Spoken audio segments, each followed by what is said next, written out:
नमस्कार दोस्तों, मैं मोहित बिष्ट। दोस्तों, आप सभी को मालूम है कि हमारे उत्तराखंड सरकार ने 12 ट्रेनों की घोषणाएं की हैं, जिसमें से 4 ट्रेनें कुमाऊं मंडल के लिए हल्द्वानी तक आएंगी, बाहर राज्यों से उन लोगों को लेके जो हमारे प्रवासी भाई बाहर फंसे हुए हैं, और उसमें से 8 ट्रेनें गढ़वाल मंडल के लिए लगाई गई हैं, जो कि देहरादून छोड़ेगी हमारे प्रवासी भाइयों को लेके जो बाहर राज्यों में फंसे हुए हैं। अब बहुत से लोगों के मन में सवाल है कि उत्तराखंड सरकार ने ट्रेनों की घोषणाएं तो कर दी हैं, लेकिन वो उनको लेने कब जाएंगी। तो दोस्तों, जैसे कि मेरी भी बात हुई आज सवेरे, एक मैडम ने फ़ोन उठाया था, जो नंबर दिए गए थे उन्हीं नंबरों में से एक नंबर मैंने मिलाया था। उसमें से जब मैंने बात की उन लोगों से, तो उनका कहना है कि आप सभी लोग अपना ऑनलाइन फॉर्म पंजीकरण करा लें उस वेबसाइट पे जो उत्तराखंड सरकार ने दी हुई है। जब आप उसमें पंजीकरण कर लेते तो आपके पास में एक मैसेज तो उसी समय आ जाता है, जिसमें आपका एक सीरियल नंबर आपको दिया जाता है। तो उसके बाद में जब वो रजिस्टर्ड हो जाता है, वहाँ पे जब आपके लिए कोई सुविधा की जाती है वहाँ पे बस की या ट्रेन की, तो आपके पास में कोई मैसेज या फ़ोन के द्वारा उनका कहना है कि आपको दिया जाएगा एक दिन पहले कि आपको व्यवस्था किस तरह से की जा रही है।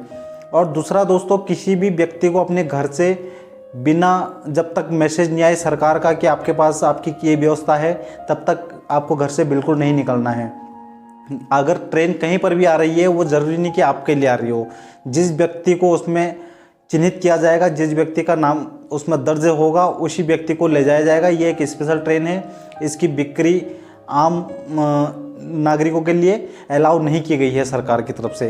सिर्फ राज्य सरकारों की गाइडलाइन के मुताबिक ही इन ट्रेनों में इजाज़त मिलेगी जाने के लिए, चाहे बस सुविधा हो चाहे ट्रेन सुविधा हो। दूसरी बात है, बहुत से लोग के सवाल ये भी हैं, जैसे हैदराबाद है, चेन्नई है, पुणे है और इंदौर है, ग्वालियर है, बाकी देश के कई अन्य राज्य हैं जहां पर ट्रेन की सुविधाएं अभी उत्तराखंड सरकार ने घोषणाएं नहीं की हैं, लेकिन वहां के लोगों की जो चिंताएं हैं वो बहुत ज़्यादा बढ़ गई हैं कि यहां से ट्रेन आखिर क्यों नहीं है। तो सरकार का साफ साफ कहना यही है कि आप अगर ऑनलाइन रजिस्ट्रेशन अपना कर देते हैं तो उत्तराखंड सरकार उन चीज़ों को माध्यम से देखते हुए वहाँ सभी लोगों की सुविधाएँ समय के साथ में करेगी। अब ये कब तक करेगी इसका अनुमान तो अभी तक साफ साफ स्पष्ट सरकार ने नहीं किया है, लेकिन हो सकता है 1 या 2 दिन के बाद में आप सभी को ये सूचना मिल जाएगी कि उत्तराखंड सरकार कब से आप लोगों को लाना शुरू करेगी, और आपके पास में स्पेशल एक मैसेज आ जाएगा कि आपकी व्यवस्था आखिर कब उत्तराखंड सरकार कर रही है।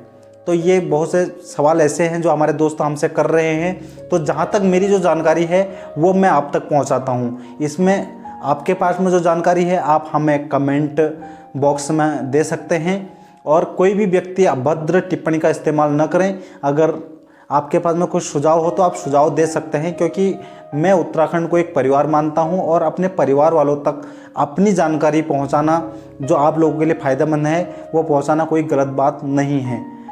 तो अगर आपके मन में कोई और सवाल हो, या आपके पास में कोई सुझाव हो, या फिर आपके पास कोई जानकारी हो, तो आप कमेंट बॉक्स में दीजिए।